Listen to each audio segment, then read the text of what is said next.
As the American citizens bear the brunt of the Middle East conflict, Iran has sounded a direct warning to Washington.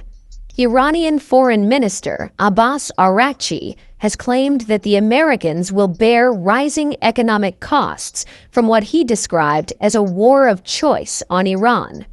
In an X post, Araghchi wrote, and I quote, "Americans are told that they must absorb rocketing costs of war of choice on Iran. Put aside gas price hike and stock market bubble. Real pain begins when U.S. debt and mortgage rates start to jump. Auto loan delinquencies are already at 30-plus year high. This was all avoidable."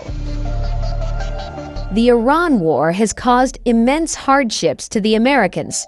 According to the AP report, the U.S. citizens paid more for their groceries last month.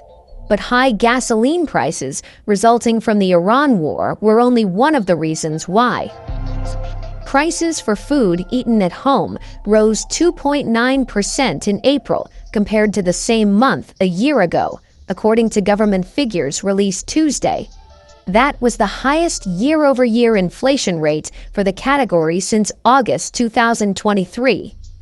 Fuel prices have soared, while the Iran war prevents cargo ships from passing through the Strait of Hormuz, a vital corridor for global oil supplies. Diesel fuel powers fishing boats, tractors, and the trucks that ship 83% of U.S. agricultural products. As of Tuesday, the average price per gallon was up 61% from a year ago, according to AAA. Earlier, Iranian Foreign Minister Araghchi said that Washington had been sending contradictory statements and excessive, irrational rhetoric that hindered progress in negotiations to end the war. As I said, one of the problems is the contradictory messages, contradictory statements, and excessive, irrational rhetoric constantly coming from the Americans, which run contradictory to any negotiation process or diplomatic path. What was said about the United States rejecting Iran's proposal, or Iran's response to the American proposal, relates to several days ago when Mr. Donald Trump posted on X and said it was unacceptable. But after that, we again received messages from the American side expressing willingness to continue the talks and continue engagement. Read no nuclear, and if they have any nuclear of any form, I don't read the rest of it. So 20 years is not enough for you, it's got to be a permanent... No, 20 years is enough, but the level of guarantee from them is not enough. In other words, it's got to be a real 20 years, not a... It means you've got to get all the fuel out and no more production. We have to get everything, but we're not even talking about, I call it the nuclear dust. Came up with a term which seems to have gone on. But I'm talking about it because they would not remove the... And they said that they can't remove it because they don't have the technology to remove it. Well, they don't have the type of tractors. They say the only one, they told me directly, they said the only one that can remove it is China or the U.S. We're the only ones with the equipment.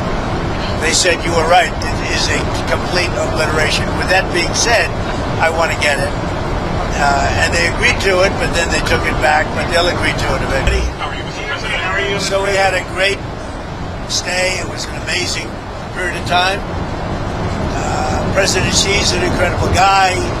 Got along, made a lot of great trade deals, including over 200 planes for Boeing with a promise of 750 planes, which will be by far the largest order ever if they do a good job with the 200, which I'm sure they will. And that's General Electric also, the engines.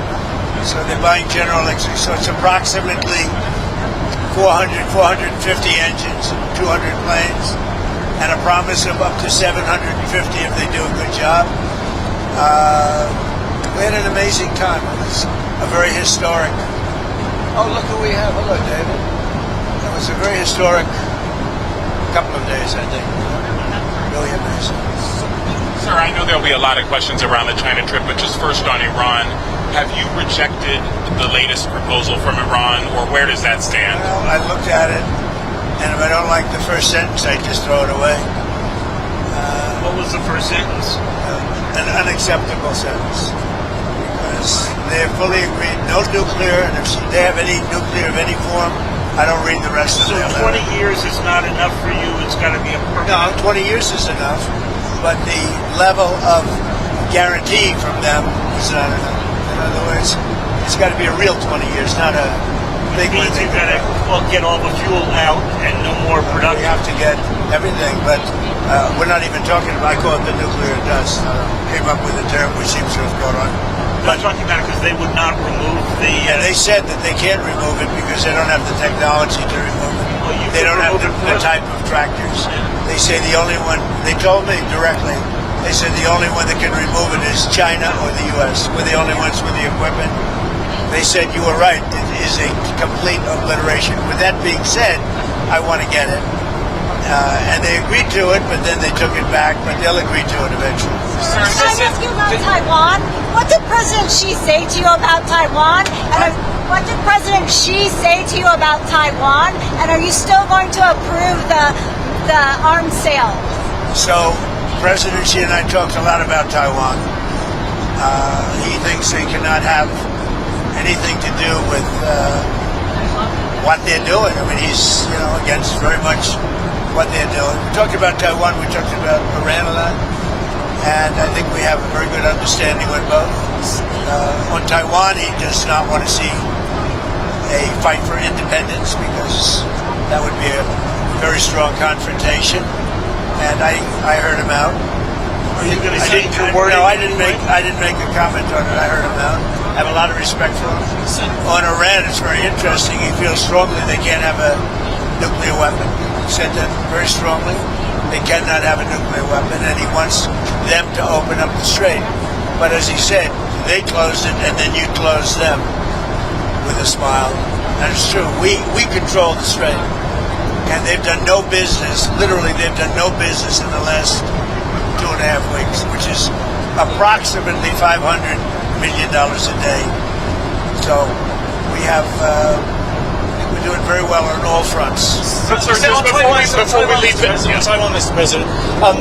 President Xi said that there was a risk of conflict with the US over Taiwan. What's your response to that? I don't think there's a conflict, other than we don't need their strait. We don't need the Hormuz On Strait. Taiwan, Mr. President Xi said there was a risk of conflict with the US over Taiwan. No, I don't think so. I think we're going to be. I think we'll be fine. He doesn't want to see. He doesn't want to see a war. And you have two things. You have the Iranian situation, and that I think we agree almost entirely. Other than he's a buyer, and we're not. We don't need it. And on Taiwan, he doesn't want to see a movement for independence. He says, look, we've had it for thousands of years, and then at a certain period of time it left, and we were going to get it back. They had the Korean War. A lot of things happened. We have all this. But, no, on Taiwan, he feels very strongly. I made no commitment either way. We'll see what happens. What about the arms sales to Taiwan? I'll make a determination over the next fairly short period. You're not necessarily going to go ahead. It was your I'm going proposal. to make a determination. I'm going to see. I have to speak to the person that right now is, you know who he is, that's running Taiwan.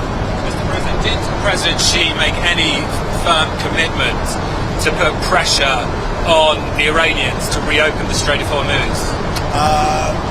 I'm not asking for any favors, because when you ask for favors, you have to do favors in return. We don't need favors. We've wiped out their armed forces, essentially. We may have to do a little cleanup work because we had a little month-long ceasefire, I guess you'd call it, but we have a blockade that's so effective. That's why we did the ceasefire. We really did the ceasefire at the request of other nations.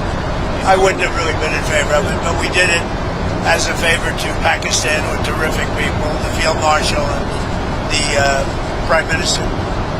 But no, I mean, President Xi and I agree on many things, and we agree very much on trade. We're going to be doing a lot of trading. Our farmers are going to be taking in. I mean, our farmers are going to be very happy with the deal we made. Is your instinct that he will put pressure, that he will